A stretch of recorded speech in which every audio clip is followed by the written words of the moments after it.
जी हां, बात बंगाल की और बंगाल की स्थिति यही है। बैटल ऑफ बंगाल, शहर शहर बवाल। और जरा मेरे पीछे देखिए, स्थिति इस वक्त बंगाल की सड़कों पर बिल्कुल यही नजर आ रही है। बंगाल में दरअसल चुनावी बयार है, इसीलिए सड़कों पर इस कदर बवाल है। और जिस तरीके से जो राजनीतिक पार्टियां हैं, वो राजनीतिक हिंसाओं का दाग यहां पर गहराता जा रहा है, जैसे जैसे वो अपने अभियान को आगे बढ़ा रही हैं। 2021 चुनाव को लेकर जो तस्वीर दरअसल बंगाल से सामने आई है, वो लोकतंत्र को शर्मिंदा करने वाली है। बंगाल के सिलीगुड़ी में बीजेपी के राजनीतिक मिशन उत्तर कन्या अभियान के तहत सीएम के दफ्तर को घेरने को लेकर के इतना हंगामा हो गया कि हर तरफ लाठी, आंसू गैस, आग और खून नजर आने लगा। जरा देखिए, सिलीगुड़ी में बीजेपी ने चुनाव मिशन के तहत बैटल ऑफ बंगाल का आगाज किया तो अंजाम क्या हुआ।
बीजेपी के उत्तर कन्या अभियान में हिंसा, हंगामा, आगजनी।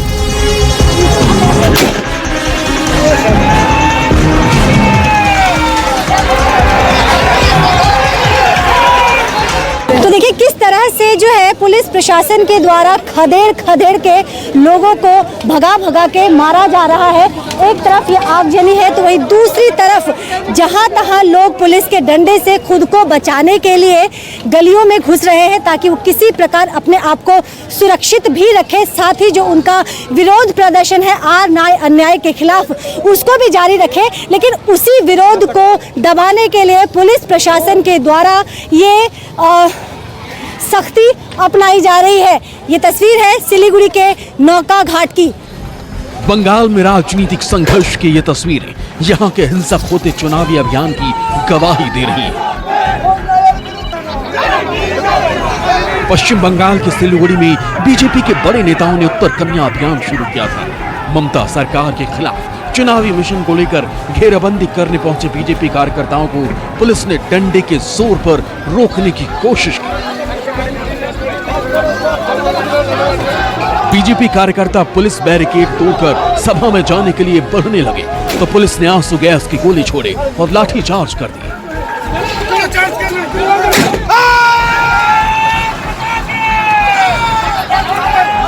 पुलिस की लाठियों के जवाब में बीजेपी कार्यकर्ताओं ने पथराव किया। एक ही पल में सिलीगुड़ी का सियासी माहौल बदल गया।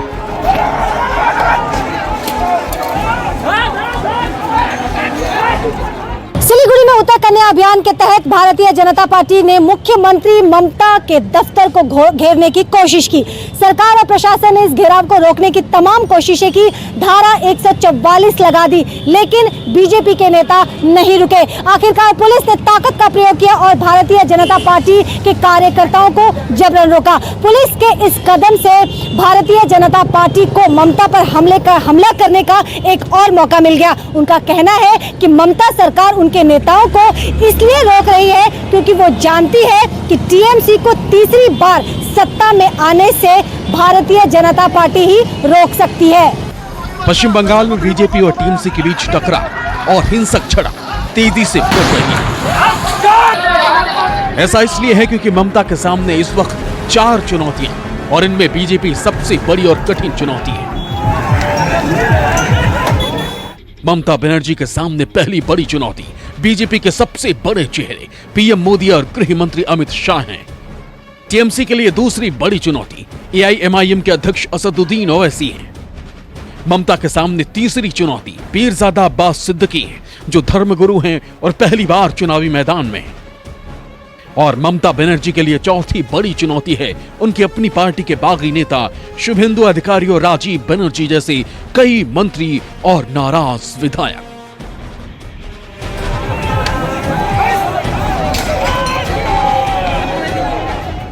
मुख्यमंत्री ममता बनर्जी को तीसरी बार सत्ता तक पहुंचने से रोकने के मिशन में जुटी बीजेपी टीएमसी के लिए सबसे बड़ी चुनौती बन गई है। हर मोर्चे पर टीएमसी और बीजेपी में टकराव जारी है।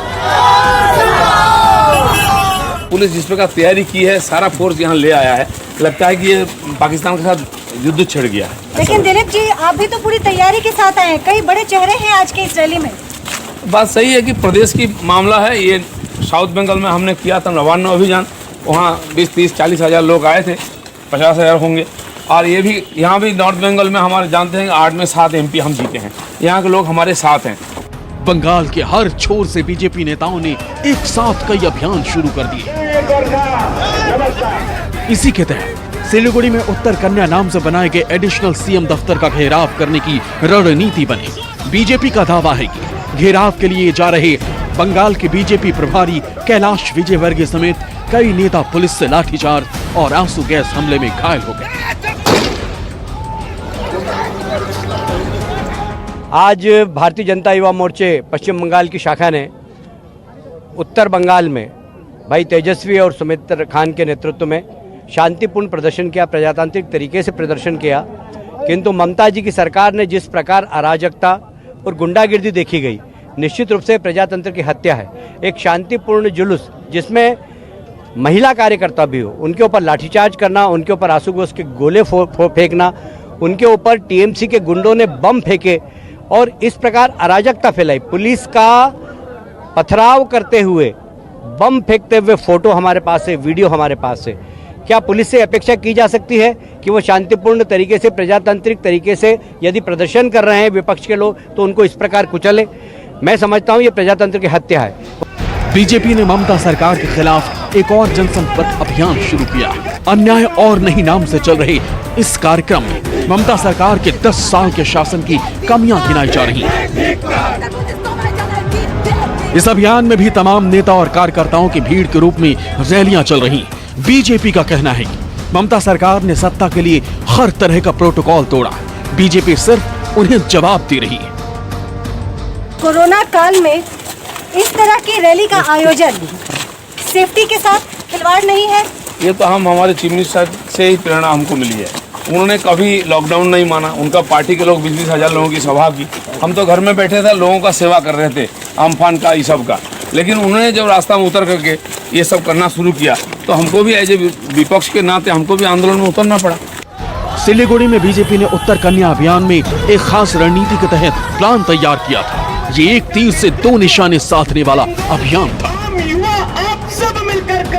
दरअसल सिलीगुड़ी समेत हिंदू बहुल इलाके में भाजपा अभी से अपना वोट बैंक सुरक्षित करना चाहती है। ऐसे में दार्जिलिंग, जलपाईगुड़ी, कालिम्पोंग और अलीपुरद्वार में अलग अलग अभियान चलाए जा रहे हैं। उत्तर कन्या में सीएम ममता के दफ्तर की बिल्डिंग का घेराव करके भारतीय जनता पार्टी अपने वोट बैंक को ये संदेश देना चाहती है कि वो बैक फुट पे नहीं बल्कि फ्रंट फुट पे चुनावी जंग लड़ रही है।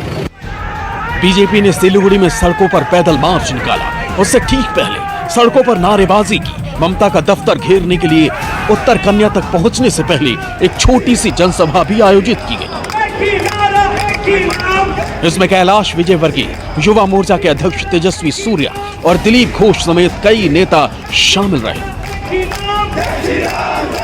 सिलीगुड़ी के तिब्बती मोड़ की यह तस्वीर है जहां पे पुलिस ने पूरी तरह से इस इलाके को चाक चौबंद किया हुआ था ताकि भारतीय जनता पार्टी के द्वारा जो रैली निकाली जा रही थी उत्तर कन्या का घेराव करने के लिए वहां तक ये ना पहुंच पाए। देखिए ये तमाम चीजें हम आपको दिखा रहे हैं। इसके अतिरिक्त पुलिस प्रशासन की तरफ से टीयर गैस का भी इस्तेमाल किया गया है। वहीं दूसरी तरफ भारतीय जनता पार्टी के जो कार्यकर्ता थे उनकी तरफ से भी पथराव की तस्वीरें सामने आई है। इस टीयर गैस में कई लोग जो है वो बेहोश हुए हैं, कई लोगों को उल्टियां हुई है। इसके अतिरिक्त भाजपा के वरिष्ठ नेता कैलाश विजयवर्गीय भी जो है वो गंभीर रूप से घायल हुए हैं। उनके पैर में बहुत ज्यादा चोट आई है। आनन फानन में जो उनके सिक्योरिटी के लोग थे उनको गाड़ी तक किसी प्रकार से गाड़ी तक लेके गए हैं।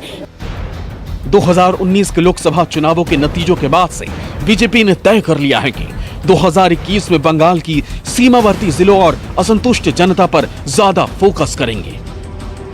पीएम मोदी और गृह मंत्री अमित शाह के दौरे पर भी बांकुड़ा, मिदनापुर जैसे इलाकों में प्लान किए गए ताकि बंगाल के सीमांत क्षेत्रों में 100 से ज्यादा सीटें हासिल की जा सके।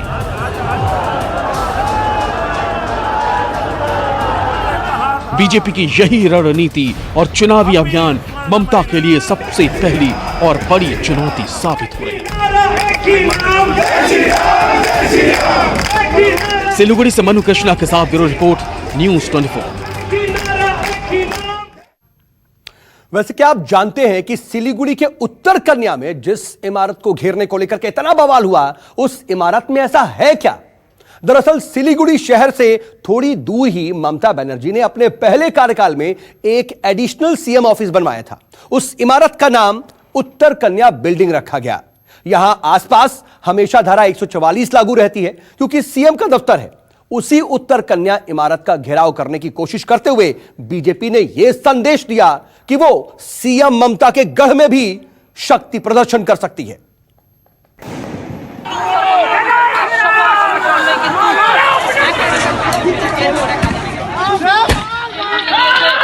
এবার কিন্তু দ্বিতীয় ব্যারিকেড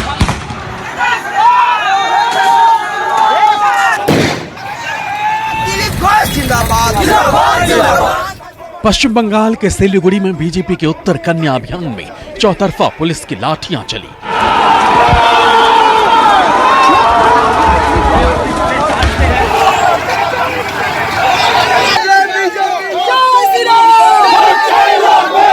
सिलीगुड़ी के पास मुख्यमंत्री के अतिरिक्त कार्यालय का घेराव करने पहुंचे बीजेपी कार्यकर्ताओं को पुलिस ने दौड़ा दौड़ा कर पीटा।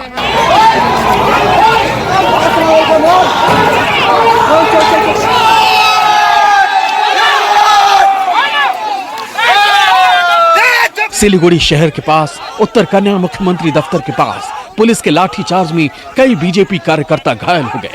देखते ही देखते हालात काबू से बाहर होने लगे। पुलिस लाठियां चला रही थी तो बीजेपी युवा मोर्चा के कार्यकर्ताओं ने पथराव शुरू कर दिया।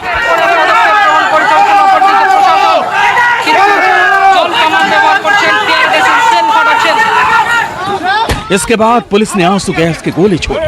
खबर है कि पुलिस के टीयर गैस हमले में एक बीजेपी कार्यकर्ता की मौत हो गई।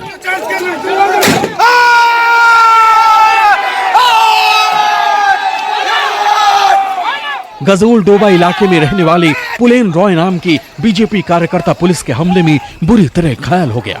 बीजेपी के मुताबिक कुछ देर बाद मौके पर ही उसकी मौत हो गई। बीजेपी ने पुलिस पर फायरिंग का भी आरोप लगाया। भाजपा कार्यकर्ता वही पुलिस के बीच का ये जो टशन है इस वक्त हम आपको दिखा रहे हैं सिलीगुड़ी के नौका घाट से, जहां पे भाजपा कार्यकर्ताओं ने आगजनी की है। वहीं दूसरी तरफ पुलिस प्रशासन जो है कार्यकर्ताओं को, साथ ही जिसमें कि आम लोग भी शामिल हैं जिनका आज के इस रैली से कोई लेना देना नहीं है, उसे दौड़ा दौड़ा के खदेड़ खदेड़ के पुलिस प्रशासन सख्ती अपना रही है। किसी को डंडे से पीटा जा रहा है तो किसी को गिरफ्त में लिया जा रहा है। बड़ी तादाद में गिरफ्तारियां भी हुई है। आंसू गैस का इस्तेमाल किया गया है। डंडे से, लाठी से, जो पुलिस के हाथों में ये जो लाठी आप देख रहे हैं, इस लाठी का आज इस्तेमाल बड़ी तादाद पे भाजपा कार्यकर्ता के साथ साथ आम जनता को भी झेलना पड़ा है, क्योंकि भीड़ में समझ में नहीं आ रहा है कि कौन भाजपा कार्यकर्ता है जो उत्तर कन्या का घेराव के लिए आगे बढ़ रहा था और कौन आम इंसान जो अपनी दिनचर्या को खत्म करके अपने घर लौट रहा था। लाठीचार्ज और पथराव के बीच पुलिस ने युवा मोर्चा के कार्यकर्ताओं को पकड़ने के लिए चारों ओर से घेरने की कोशिश की। इस दौरान जो सामने आया उसे बुरी तरह पीटा। कुछ ही देर में सिलीगुड़ी के आसमान पर आगजनी और आंसू गैस का धुआं छाने लगा।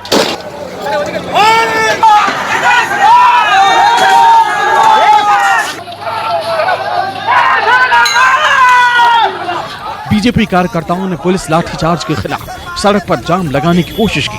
पुलिस ने इस कोशिश को भी नाकाम करते हुए कार्यकर्ताओं को दौड़ा कर पीटा।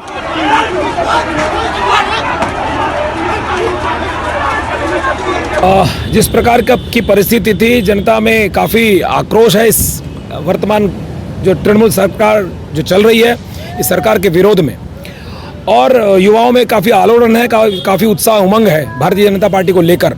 और यह उत्साह आज की रैली में देखने को मिला।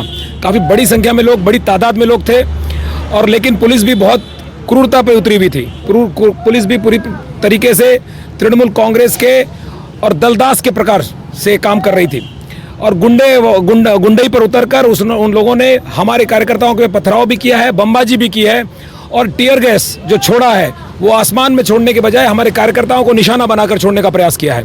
आंसू गैस के गोले छोड़ते हुए पुलिस आगे बढ़ रही थी, जबकि युवा मोर्चा के कार्यकर्ता सड़कों पर पथराव करते हुए अलग अलग दिशाओं में भागने लगे।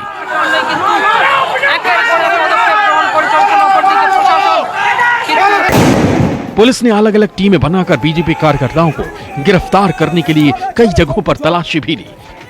इस दौरान जिसके हाथ में बीजेपी का झंडा दिखा उस पर पुलिस की लाठी बरसी। बीजेपी ने पुलिस लाठीचार्ज को लेकर ममता सरकार पर हमला बोला। पुलिस के दम पर राजनीतिक हमले का आरोप लगाया।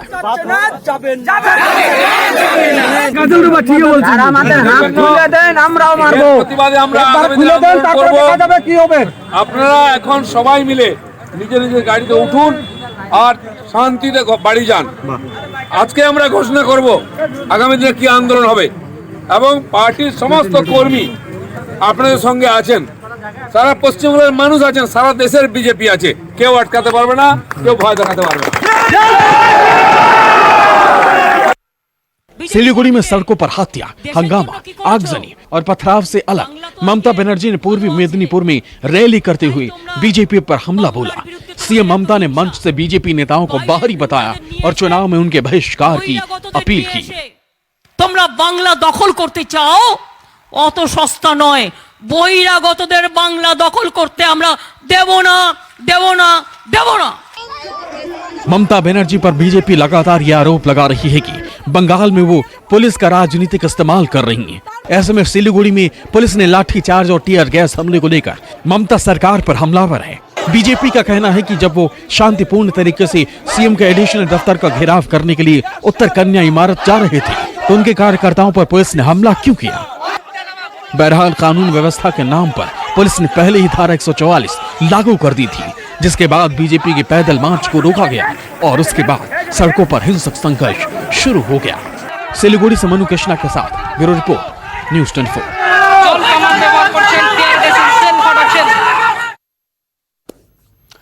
वैसे पश्चिम बंगाल में टीएमसी और बीजेपी के बीच हिंसक टकराव काफी ज्यादा बढ़ गए, यह आपने तस्वीरों में देखा, लेकिन 5-6 साल पहले तक ऐसा बिल्कुल था नहीं। आपको इस टकराव की वजह क्या है यह जानना जरूरी है, तो चलिए बताते हैं कि आखिर टीएमसी और बीजेपी में टकराव इतना ज्यादा है क्यों। दरअसल आप टीएमसी और बीजेपी की स्थिति देखिए कि टीएमसी का राज्य में वार्ड स्तर तक संगठन फैला हुआ है, तो वहीं बीजेपी भी वार्ड स्तर तक अपने संगठन को मजबूत कर रही है। टीएमसी ने संगठन बनाने के लिए लेफ्ट के काडर को अपने साथ मिलाया, तो वहीं अब बीजेपी ने लेफ्ट और टीएमसी में आए हुए जो कई कार्यकर्ता हैं उसको अपने साथ मिला लिया है।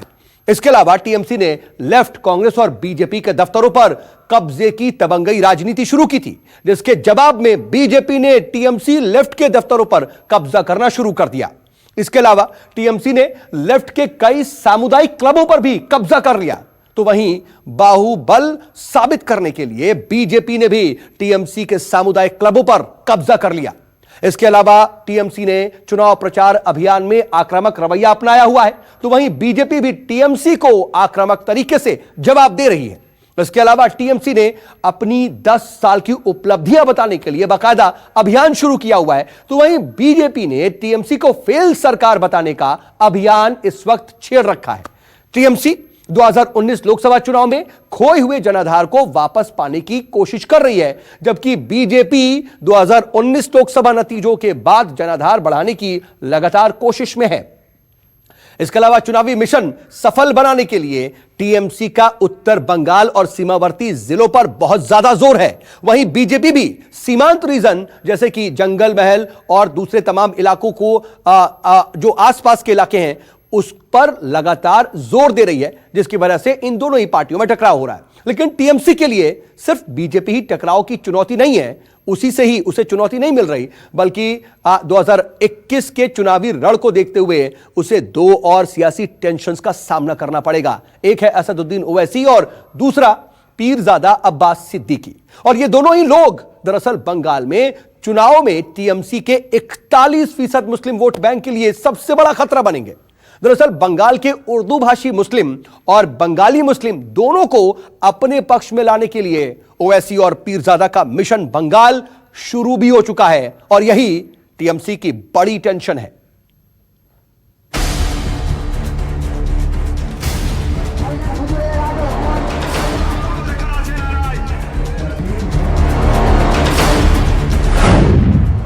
बंगाल में अकेले नहीं है भाईजान, पीरजादा भी करेंगे ममता को परेशान।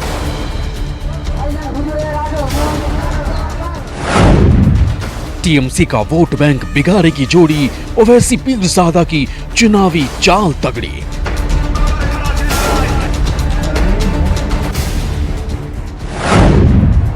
ममता अब कैसे पाएंगे मुस्लिम वोट, ओवैसी और पीरजादा करेंगे वोट बैंक पर चोट।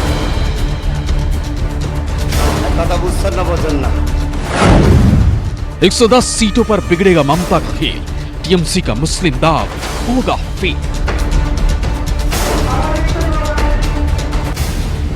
बंगाल में ममता को तीसरी बार सत्ता तक पहुंचने के लिए चुनौती नंबर 2 यानी ओवैसी और चुनौती नंबर 3 यानी पीरजादा अब्बास सिद्दीकी की मुस्लिम ध्रुवीकरण वाली राजनीति से निपटना होगा।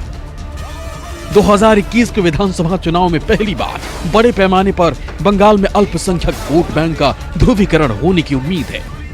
294 विधानसभा सीटों में 110 सीटें मुस्लिम प्रभाव वाली हैं। अब तक टीएमसी, कांग्रेस, लेफ्ट को मुस्लिम वोट मिलते थे। पहली बार एआईएमआईएम और मौलाना पीरजादा सिद्दीकी भी मैदान में है, यानी बंगाल में मुस्लिम वोट बांटने के लिए 5 पार्टियां आ गई हैं। पहली बार टीएमसी, कांग्रेस, लेफ्ट, एआईएमआईएम और पीरजादा मैदान में।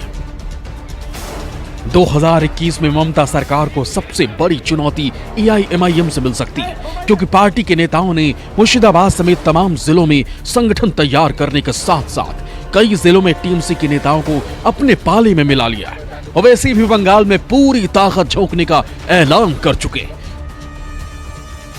राजनीतिक लड़ाई सब लड़ सकते हैं, ये अधिकार सभी को है।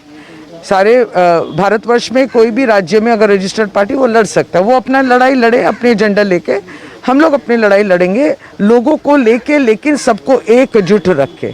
कोई भाग बंटवारा वाली बात नहीं है, किसी धर्म या भाषा के ऊपर और उसके द्वारा लोगों के बीच एक जो है दीवार खड़ा करना, इस तरीके की राजनीति ममता बनर्जी नहीं करती है। ओवैसी की पार्टी मुस्लिम बहुल क्षेत्रों में टीएमसी की मुश्किलें बढ़ाने में जुट गई। 2022 में उत्तर प्रदेश में एमआईएम दोबारा चुनाव लड़ेगी। सुनिए, दोबारा चुनाव लड़ेगी। पहले जो कमजोरियां थी हमने थोड़ा उसको दूर किया है, बड़ी ताकत के साथ लड़ेगी। किसके साथ जाएंगे नहीं जाएंगे वो वक्त ही बताएगा, मगर हम तो लड़ेंगे। बंगाल भी क्यों? अरे भाई हर जगह लड़ना चाहिए। एक पॉलिटिकल पार्टी हम के एनजीओ है कि सेमिनार करा के पेपर प्रेजेंट कर दें, पॉलिटिकल पार्टी है, लड़ेंगे, क्यों नहीं लड़ेंगे, लड़ना चाहिए। एआईएमआईएम ने कई जिलों में संगठन तैयार कर लिए। मुर्शिदाबाद समेत कई जिलों में एआईएमआईएम की जनसभाएं हो रही। एआईएमआईएम के नेताओं ने मुस्लिम क्षेत्रों में जनसंपर्क शुरू कर दिया। दलित, पिछड़े और अल्पसंख्यकों को एकजुट किया जा रहा है। एआईएमआईएम के सभाओं में बीजेपी और टीएमसी पर हमले हो रहे हैं। एआईएमआईएम मुस्लिम वोट बैंक को टीएमसी से दूर करने की कोशिश में है। ओवैसी की पार्टी टीएमसी का सबसे बड़ा विकल्प बनना चाहती है। AIMIM करीब 60 से 70 सीटों पर चुनाव लड़ सकती है। AIMIM के लड़ने से TMC और लेफ्ट को बड़ा नुकसान तय। हुगली का तोहा सिद्दीकी का लड़का अब्बास सिद्दीकी, इन लोग भी एक नया पार्टी बनाने के तैयारी में है। तो इस चुनाव में मुस्लिम वोट के बंटवारा तो हो जाएगा, और जो TMC ज़्यादा करके खास करके मुस्लिम वोट मिलता था अभी का टाइम में, लेकिन इस बार उतना टाइम चुनाव में उतना सपोर्ट मुस्लिम कम्युनिटी से उसको मिलने का संभावना नहीं है।